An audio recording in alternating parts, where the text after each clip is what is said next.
ये झंडा आपने क्यों फहराया? मैं यहाँ का सरपंच हूँ। आप यहाँ के सरपंच हैं, लेकिन जहाँ तक मुझे पता है इस गांव के सरपंच तो महिला है। आपका नाम फुलवती है? मेरा नाम मोतीलाल है। अगर आपका नाम मोतीलाल है तो आपने झंडा क्यों फहराया? ये अधिकार किसने दिया आपको? तो पूछने वाला होता कौन है? एक तो रिपब्लिक डे चल रहा है और बिना परमिशन के स्कूल ग्राउंड में आ गए हो। हाँ, किसकी परमिशन ली? और ऊपर से सरपंच साहब से बदतमीजी कर रहे हो। तुम्हें डर नहीं लगता? शर्म नहीं आती है? जेल भिजवाऊं तुम्हें? आपने मुझे यहाँ इसलिए बुलाया कि कोई भी एरा गेरा नत्थु गेरा आके मुझसे सवाल करे, सरपंच से? नहीं सरपंच साहब, मैं इस गंवार को अभी बाहर निकलवाती हूँ। Guard guard! सर वो क्या है ना, ये गांव के अनपढ़ गंवार ऐसे ही स्कूल में घुस आते हैं, इसीलिए तो मैं कब से आपसे कह रही हूँ कि गेट का बिल पास करवा दीजिए। थोड़ी कमाई आपकी हो जाएगी और थोड़ी मेरी। गेट का बिल पास हो गया, मैंने मंत्री जी से बात कर दी है। पहले इसको बाहर निकालिए। जी सर। वो अनपढ़ गंवार निकल यहाँ से। मैं चाहे अनपढ़ गंवार हूँ चाहे कोई भी हूँ, आप मुझे ये बताइए कि अगर ये सरपंच नहीं है तो इन्होंने झंडा क्यों फहराया? बस मुझे ये जानना है। तुझे गांव के सरपंच की ताकत पता है? सारे गांव का पावर मेरे पास होता है, मैं चाहे जो कुछ कर सकता हूँ। तेरे जैसों से मुझे पूछने की जरूरत नहीं है। मैं एक आम नागरिक के हैसियत से पूछ रहा हूँ कि आपको ये अधिकार किसने दिया? मुझे भी जानने का अधिकार है। आपको मुझे मेरे सवालों का जवाब देना पड़ेगा। ओ गंवार किसान, हमको ना तुझे सवाल जवाब देने की कोई जरूरत नहीं है, समझा तू? अरे तुम जैसे गंवार लोग ना यहाँ मेरे सामने खड़े होने के भी हकदार नहीं है। बस वो चल निकल यहाँ से। और वैसे भी किस अधिकार से सवाल पूछ रहा है तू? हाँ, किस अधिकार से? तेरा यहाँ कोई पढ़ता है? तू यहाँ पढ़ता है क्या? हाँ रामलाल, पता नहीं ये गार्ड कहाँ मर गया है। तुम इसे निकालो बाहर। हाँ मैम, मैं निकालता हूँ। चलिए जाइए, आप यहाँ से जाइए। आप सरकारी स्कूल के कार्यक्रम को बाधित कर रहे हैं, आप ऐसा नहीं कर सकते। मैं यहाँ से मेरे सवालों का जवाब लिए बिना नहीं जाऊंगा। आपको जो करना है कर लीजिए, मेरा हक है जानने का। अरे हाँ, होगा तुम्हारा हक, अधिकार। आना किसी दिन आराम से ऑफिस में, अपना आधार कार्ड लेके सब बता देंगे तुम्हें। अभी तुम्हें पता है गणतंत्र दिवस का प्रोग्राम चल रहा है और तुम यहाँ आके इसमें रुकावट डाल रहे हो। तुम्हें पता है सरपंच जी आए हुए हैं और बड़े बड़े अफसर आने वाले हैं और कलेक्टर साहब भी आने वाले हैं। और अगर तुम चाहते हो ना कि मैं पुलिस को ना बुलाऊं तो जाओ यहाँ से। जिससे बुलाना है बुला लो, मैं यहाँ से कहीं नहीं जाऊंगा जब तक सरपंच मुझे मेरे सवालों का जवाब नहीं दे देते। अच्छा, तो तू सरपंच से जुबान लड़ाएगा, बेइज्जती करेगा तू? मैडम, बहुत बेइज्जती होगी मेरी। मैं अभी मंत्री जी से बात करके आपको सस्पेंड करवाता हूँ। तो आपने लगा क्या रखा है? इसलिए मुझे बुलाया है? Sir please sir. क्या सर लगा रखा है? सरपंच की मजाक बहुत हो गई। सर मेरी नौकरी चली जाएगी सर, प्लीज आप मुझे 2 मिनट दीजिए, मैं अभी इस जाहिल गंवार को यहाँ से निकलवाती हूँ। 1 मिनट सर।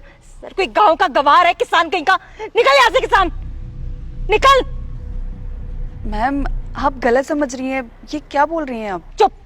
तो हिंदी टीचर है ना, जाकर वहां खड़ी हो जा। तुझे पता भी है यहाँ पर कैसे काम चलता है? नई ज्वाइनी है ना तेरी, इसलिए तुझे पता नहीं है यहाँ गांव का स्कूल का मैनेजमेंट कैसे चलता है। हाँ, ये गांव के नीची जाति के लोग हैं, गांव के अंदर घुस आते हैं और सर हम लोगों से ऐसे बदतमीजी करते हैं। इन लोगों को सीधा करने के लिए इनके साथ यही होना चाहिए। पर मैम एक बार मेरी बात सुनने की कोशिश तो करिए कि मैं बोलना क्या चाहती हूँ। आजकल के बच्चे 2 अक्षर क्या पढ़ लेते हैं, नौकरी लग जाते हैं, बहुत बड़ा समझने लगते हैं अपने आप को। तुझे सरपंच की हैसियत का पता नहीं है। इस लुंगी वाले को तो मैं सबक सिखाता हूँ। अभी एसपी से बात करता हूँ मैं। आप दोनों जिनके साथ बदतमीजी कर रहे हैं ना, आपको पता भी है वो कौन है? कौन है? गांव का किसान ही होगा, कोई आईएएस थोड़ी ना होगा। हाँ, कोई बड़ी तोप नहीं होगा, और सरपंच से बड़ी तो कोई तोप हो ही नहीं सकता। ये मिस्टर आनंद मंडल है, आईएएस ऑफिसर। क्या?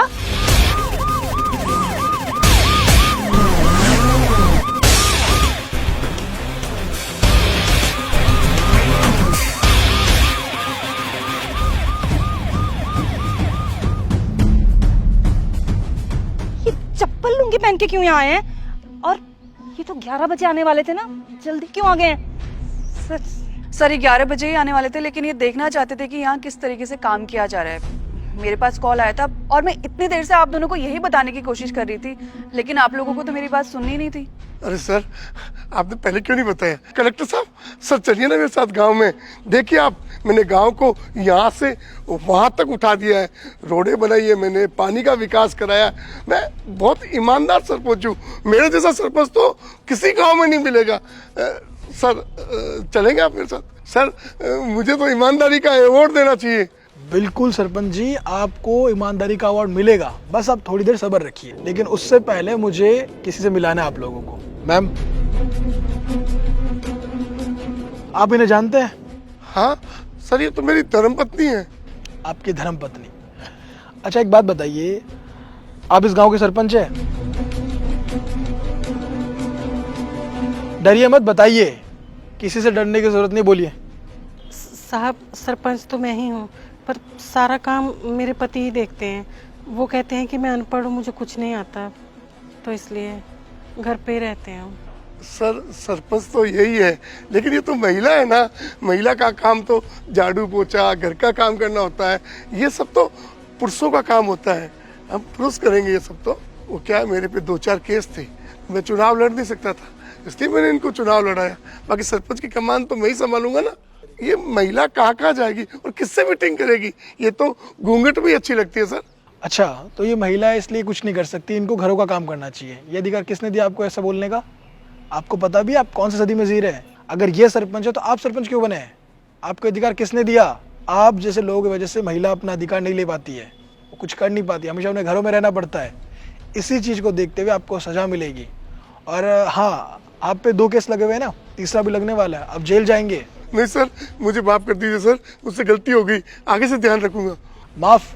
अच्छा ठीक है, मैं आपको माफ कर दूंगा, लेकिन उससे पहले आपको मेरे कुछ सवालों का जवाब देना पड़ेगा। सर क्यों नहीं, मैं यहाँ का सरपंच हूँ, पूछिए आपको क्या सवाल पूछना है। अच्छा बताइए, अभी आप झंडा फहरा रहे थे, तो राष्ट्रीय गान के बारे में बताइए, कुछ पता है आपको?